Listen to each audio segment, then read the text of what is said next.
If budgeting hasn't worked for you, that doesn't mean that you're bad with money, but what it might mean is that you're missing one critical piece. And in this video, I'll show you exactly what that is. See, I've spent years studying finance and I've even worked professionally in the space as well, but the first time I tried to make a budget, it completely fell apart. I'll tell you what happened and how that failure helped me realize one thing that most people are missing. And towards the end, I'll share a few low effort strategies that will help you make it way easier to stick to your budget. See, back in college, I downloaded a free app at the time called Mint, which was a budgeting app. I downloaded the app because I really wanted to be more responsible when it came to my finances. I set up all the categories and added limits for each one, and for several weeks, it actually went pretty well.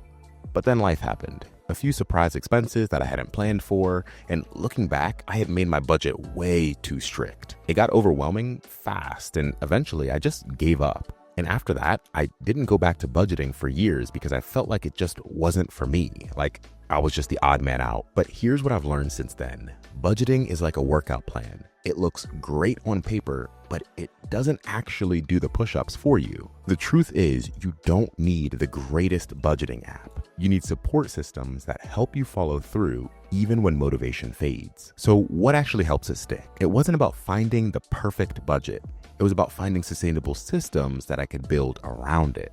And here are a few that have made a big difference in my life. The first being weekly accountability check-ins. I've been in a group with several close friends for the past 5 years. Every week, we talk through our wins, our losses, our goals, all of it. And that accountability has been absolutely huge for me. In the Bible, it talks about how iron sharpens iron, and having people who are around you, who can challenge you, who can uplift you and encourage you, makes a massive difference in life and in your finances as well. And the second thing is adding friction to my spending. My wife and I do this very simple thing, and it's that we talk through purchases before we make them. That one conversation or quick text has stopped so many impulse buys before they could even happen. We also limit our exposure to ads in general, unsubscribing from marketing emails, removing ourselves from the mailing list for the physical mail that would come to our apartment or our address, and we're just overall trying to be intentional about our social media usage. Just reducing this buy now messaging helps a lot more than you might think.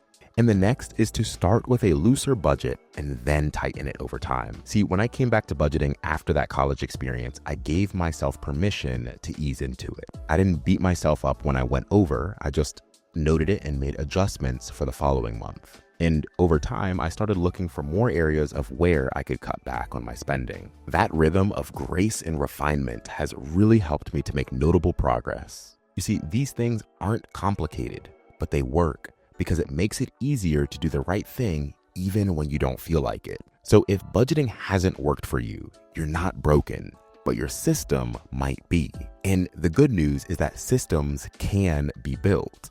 Start with small changes instead of trying to overhaul everything overnight. Loop somebody in to keep you accountable and show yourself grace for when you mess up, because we all do.